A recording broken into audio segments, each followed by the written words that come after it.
Bienvenidos a una nueva inversión, esta vez en algo un poco diferente, un plan personal de bienestar. Ajá, Una hoja de ruta, como la llama su autor, que nos invita a repensar cómo vivimos para optimizar nuestra salud y desarrollo personal. sí, Es como si pudiéramos leer el diario personal de alguien en su camino de automejora. exacto.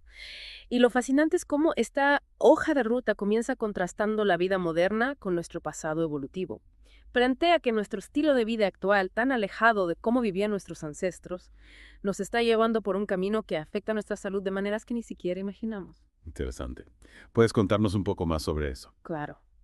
Piensa en lo acelerado de nuestro día a día, la tecnología siempre presente, la falta de contacto con la naturaleza, el estrés constante. Sí. Todo esto altera nuestros ritmos naturales, como el ciclo de sueño-vigilia. Ya, entiendo. Entonces, esta hoja de ruta propone volver a vivir como cavernícolas. No, no exactamente. Se trata de rescatar ciertos aspectos de la vida ancestral que favorecían nuestra salud. Por ejemplo, propone 4 pilares fundamentales: Ok. descanso, nutrición, entrenamiento y mentalidad. Y el primero, el descanso, es donde encontramos algunas de las ideas más sorprendentes. Me intriga. ¿A qué tipo de ideas te refieres? Va más allá de simplemente dormir más horas. La hoja de ruta habla de adaptar nuestro entorno a nuestro ritmo circadiano, nuestro reloj biológico natural. ¿Has notado cómo te sientes cansado por la noche y más alerta durante el día? Claro, es algo natural. Eso es tu ritmo circadiano en acción. Ajá. Pero, ¿cómo se supone que adaptemos nuestro entorno a eso? Vivimos en un mundo que nunca duerme. Justamente ese es el problema. La luz artificial, las pantallas, el ruido constante.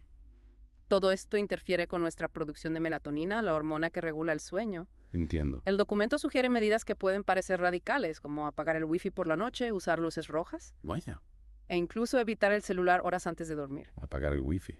Eso sí que es un cambio drástico, pero realmente tiene tanto impacto la luz azul de los dispositivos en nuestro sueño. Más del que imaginamos. Diversos estudios demuestran que la luz azul suprime la producción de melatonina, lo que altera nuestros ciclos de sueño y nos hace más propensos a sufrir insomnio, fatiga crónica e incluso problemas de salud más graves a largo plazo. Increíble cómo algo tan simple como la luz puede afectar nuestra salud. ¿Y qué hay de las luces rojas? ¿Por qué se recomiendan? Las luces rojas emiten una longitud de onda que no interfiere con la producción de melatonina. Ya. De hecho, algunos estudios sugieren que la luz roja puede incluso promover la relajación y mejorar la calidad del sueño. Interesante. Imagina una habitación iluminada con una tenue luz roja en lugar de la luz blanca o azul que estamos acostumbrados a usar. Suena relajante, ¿verdad? Definitivamente. Ahora, pasando al segundo pilar, la nutrición, ¿qué enfoque propone la hoja de ruta? Aquí la idea es que nutrición no se limita solo a lo que comemos, sino que abarca cómo alimentamos nuestro cuerpo en general. Ya. La hoja de ruta utiliza una analogía muy interesante. Nuestro cuerpo se degenera cada vez que se estresa. Como una máquina que necesita descanso para funcionar correctamente. Es una analogía poderosa. Entonces, la alimentación también puede ser una fuente de estrés para nuestro cuerpo. Exactamente. El proceso de digestión en sí mismo requiere energía y puede generar estrés si no se hace de forma adecuada. Por eso la hoja de ruta pone un énfasis especial en la no ingesta, es decir, periodos de ayuno, inspirándose en nuestros ancestros cazadores-recolectores que no tenían acceso constante a la comida. El ayuno intermitente se ha vuelto muy popular últimamente. ¿Qué dice la ciencia al respecto? Realmente puede ser beneficioso para la salud. Hay estudios que sugieren que el ayuno intermitente puede ayudar a regular los niveles de azúcar en la sangre, mejorar la sensibilidad a la insulina e incluso promover la pérdida de peso.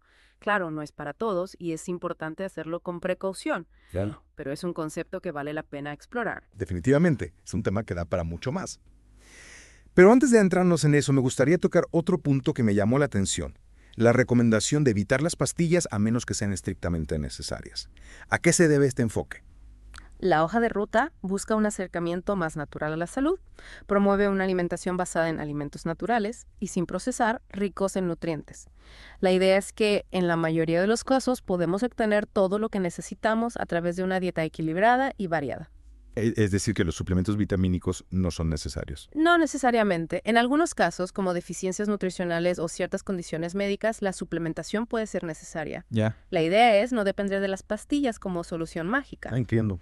y priorizar una alimentación que nos aporte los nutrientes de forma natural. Es un enfoque interesante que nos invita a replantearnos nuestra relación con la comida y con nuestro cuerpo. Pero sigamos avanzando con el tercer pilar. Entrenamiento. ¿Qué nos dice la hoja de ruta al respecto? Aquí se hace una distinción importante entre moverse y entrenar. Moverse es algo que debemos hacer a diario de forma natural, como caminar, subir escaleras, jugar con nuestros hijos. Es parte de nuestra naturaleza. Claro, eso tiene sentido. Pero, ¿qué hay del entrenamiento? ¿Cómo lo define la hoja de ruta? El entrenamiento, según la hoja de ruta, es una actividad física planificada con una estructura y objetivos específicos, como ganar fuerza, resistencia o mejorar una habilidad particular. Ajá. No se trata de simplemente moverse, sino de desafiar nuestro cuerpo de forma consciente y estratégica. Me gusta esa distinción. Entonces, ambos son importantes para nuestra salud, pero de diferentes maneras. ¿Podrías darnos algunos ejemplos de cómo se traduce esto en la práctica? ¿Qué tipo de entrenamiento se recomienda? Claro. La hoja de ruta no establece un programa de entrenamiento específico, pero sí enfatiza la importancia de la constancia, la planificación y la progresión gradual. Podría tratarse de levantar pesas, practicar un deporte, hacer yoga, nadar. Lo importante es que sea una actividad que disfrutemos y que nos motiva a superarnos. Es decir, no se trata de seguir una rutina estricta, sino de encontrar una actividad que se adapte a nuestras necesidades y preferencias. Exactamente. El entrenamiento, al igual que los otros pilares, debe ser un proceso personalizado y adaptado a nuestra individualidad. Y hablando de individualidad, no olvidemos que esta hoja de ruta es una guía personal, no un conjunto de reglas absolutas. Totalmente de acuerdo. Lo importante es tomar lo que nos resuena y adaptarlo a nuestro propio contexto. Ahora, antes de pasar al último pilar, me gustaría retomar la idea de la no ingesta y cómo se relaciona con la alimentación moderna. Con gusto. Uno de los puntos que más me llamó la atención es que el documento sugiere que la forma en que comemos hoy en día, con acceso constante a alimentos procesados y altos en calorías, genera un estrés metabólico constante en nuestro cuerpo. Es decir, que incluso si comemos alimentos saludables, la frecuencia con la que comemos puede estar afectando nuestra salud. Exacto. La hoja de ruta plantea que, al igual que necesitamos descansar del trabajo y del ejercicio, también necesitamos darle un descanso a nuestro sistema digestivo. Y ahí es en donde entra el ayuno intermitente como una herramienta para regular este proceso y recuperar un equilibrio natural. Es una perspectiva fascinante que nos invita a repensar nuestra relación con la comida. Pero ahora sí, pasemos al último pilar, mentalidad. ¿Qué nos dice la hoja de ruta sobre este aspecto? Bueno, aquí es donde el documento introduce una idea un tanto desafiante: la importancia de abrazar la incomodidad como una forma de fortalecer nuestra resiliencia. Abrazar la incomodidad. Suena un poco contradictorio. ¿Puedes explicarnos un poco más a qué se refiere? Con gusto. La hoja de ruta argumenta que la comodidad excesiva a la que nos hemos acostumbrado en el mundo moderno nos ha vuelto más débiles, tanto física como mentalmente. Ya veo. Al exponernos intencionalmente a situaciones incómodas, como el frío, el ayuno prolongado o el ejercicio intenso, entrenamos nuestra capacidad de adaptación y fortalecemos nuestra resiliencia. Es una idea intrigante, aunque no sé si estoy completamente convencido. ¿Hay alguna base científica que respalde esta afirmación? ¿Qué beneficios concretos se obtienen al exponernos a la incomodidad? Claro que sí. Diversos estudios han demostrado que la exposición al frío, por ejemplo, puede tener múltiples beneficios para la salud, como mejorar la circulación sanguínea, reducir la inflamación, aumentar el metabolismo e incluso fortalecer el sistema inmunológico. Entiendo. Entonces se trata de salir de nuestra zona de confort y desafiar nuestros límites de forma controlada para fortalecer nuestro cuerpo y mente. Exactamente. La hoja de ruta nos propone un cambio de perspectiva, ver la incomodidad no como algo negativo a evitar, sino como una oportunidad para crecer y fortalecer nuestra capacidad de adaptación. Es un punto de vista interesante que sin duda nos invita a reflexionar. ¿Y qué otras formas de incomodidad se mencionan en la hoja de ruta? Bueno, además del frío, el documento también menciona el ayuno prolongado, el ejercicio de alta intensidad, la meditación y la exposición a alturas elevadas como ejemplos de prácticas que, si bien pueden ser incómodas al principio, pueden generar beneficios significativos para nuestra salud y bienestar a largo plazo. Es una propuesta audaz que nos desafía a replantearnos nuestra búsqueda del bienestar. ¿Y qué nos dice la hoja de ruta sobre cómo integrar estas prácticas en nuestra vida diaria? ¿Y alguna recomendación específica? La clave, según la hoja de ruta, es la gradualidad y la escucha activa de nuestro cuerpo. Se trata de introducir estas prácticas de forma paulatina, observando cómo responde nuestro cuerpo y ajustando la intensidad y la frecuencia en función de nuestras necesidades y capacidades. Es decir, no se trata de lanzarnos de cabeza a lo desconocido, sino de ir explorando nuestros límites de forma segura y consciente. Exactamente. La hoja de ruta nos invita a ser protagonistas de nuestra propia salud y bienestar, a tomar las riendas de nuestro cuerpo y mente y a experimentar con diferentes herramientas para descubrir qué funciona mejor para nosotros. Me gusta ese enfoque. Se trata de un viaje personal de autodescubrimiento y aprendizaje. Y con eso, creo que hemos cubierto los 4 pilares de la hoja de ruta. ¿Te parece si hacemos una pausa aquí y retomamos la conversación en la siguiente parte? Me parece perfecto. Hasta la próxima. Hasta la próxima. Retomamos la conversación. Es fascinante cómo esta hoja de ruta nos invita a cuestionar nuestras ideas sobre el bienestar y explorar un enfoque más holístico conectado con nuestra propia naturaleza. Totalmente. Hasta ahora vimos cómo el descanso, la nutrición y el entrenamiento se plantean desde una perspectiva diferente, más conectada con nuestros ritmos naturales y con la sabiduría ancestral. Pero tengo curiosidad por la idea de abrazar la incomodidad. ¿Cómo se traduce esto en la práctica diaria? Deberíamos buscar sentirnos incómodos todo el tiempo. No se trata de buscar la incomodidad de forma constante, sino de entender que es parte natural de la vida y que al exponernos a ella de forma controlada podemos fortalecer nuestra resiliencia física y mental. Piensa, por ejemplo, en el ejercicio físico. Al principio puede resultar incómodo, incluso doloroso, pero con la práctica nuestro cuerpo se adapta y se vuelve más fuerte. Entiendo. Entonces la idea es ver la incomodidad como una oportunidad para crecer y adaptarnos en lugar de evitarla a toda costa. Exactamente. La hoja de ruta nos propone un cambio de mentalidad. En lugar de buscar la comodidad y la gratificación instantánea, aprender a tolerar y aceptar ciertos niveles de incomodidad para alcanzar un bienestar más profundo y duradero. Me gusta esa perspectiva. Y hablando de bienestar, ¿cómo se define este concepto en la hoja de ruta? Es simplemente la ausencia de enfermedad. Va mucho más allá. La hoja de ruta entiende el bienestar como un estado de equilibrio y armonía en todas las dimensiones del ser humano: física, mental, emocional y espiritual. No se trata solo de no estar enfermos, sino de sentirnos con energía, vitalidad, claridad mental y conexión con nuestro propósito de vida. Es una visión muy completa del bienestar. Y volviendo a la idea de conectar con nuestra sabiduría ancestral, ¿cómo podemos aplicar estos principios en el mundo moderno, tan diferente al de nuestros ancestros? Es un desafío sin duda, pero la hoja de ruta nos ofrece herramientas para adaptar estas prácticas a nuestra realidad. Por ejemplo, en lugar de cazar para conseguir alimento, podemos elegir alimentos naturales y de temporada. En lugar de caminar kilómetros para desplazarnos, podemos incorporar caminatas diarias a nuestra rutina y optar por las escaleras en lugar del ascensor. Es decir, se trata de encontrar equivalentes modernos a las prácticas ancestrales que favorecían nuestra salud. Exactamente. No se trata de renunciar a las comodidades del mundo moderno, sino de hacer elecciones conscientes que nos permitan recuperar un equilibrio perdido.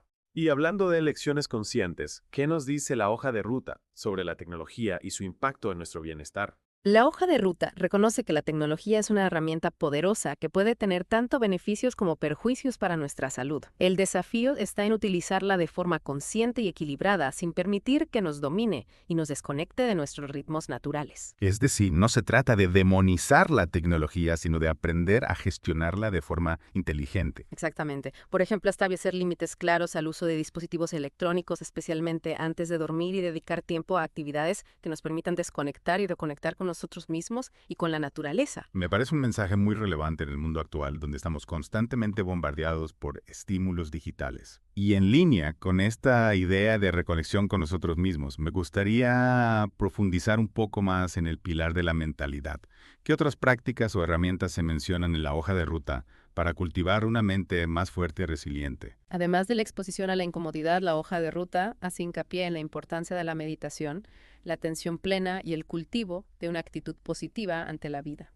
Se trata de aprender a observar nuestros pensamientos y emociones sin juzgarlos, a conectar con el momento presente y a enfocarnos en lo que realmente importa. Es decir, se trata de desarrollar una mayor conciencia de nosotros mismos y de nuestro entorno para poder responder de forma más efectiva a los desafíos de la vida. Exactamente. La hoja de ruta nos propone un camino de autoconocimiento y crecimiento personal donde la mente se convierte en nuestra aliada para alcanzar un bienestar integral y sostenible. Me parece un enfoque muy inspirador. Y para ir cerrando esta segunda parte de nuestra inversión, me gustaría preguntarte, ¿cuál dirías que es el mensaje central de esta hoja de ruta? ¿Qué es lo que el autor quiere transmitir a través de estas ideas? Creo que el mensaje central es que el bienestar es un proceso activo, no un estado pasivo. Es algo que construimos día a día a través de nuestras elecciones, nuestros hábitos y nuestra actitud ante la vida. La hoja de ruta nos invita a tomar las riendas de nuestra salud y bienestar, a reconectar con nuestra sabiduría ancestral y explorar un camino más consciente y equilibrado. Es un mensaje poderoso que nos invita a reflexionar sobre cómo estamos viviendo y qué podemos hacer para mejorar nuestra calidad de vida. Y con eso creo que es un buen momento para hacer una pausa y retomar la conversación en la última parte de nuestro Deep Dive. Perfecto. Hasta la próxima.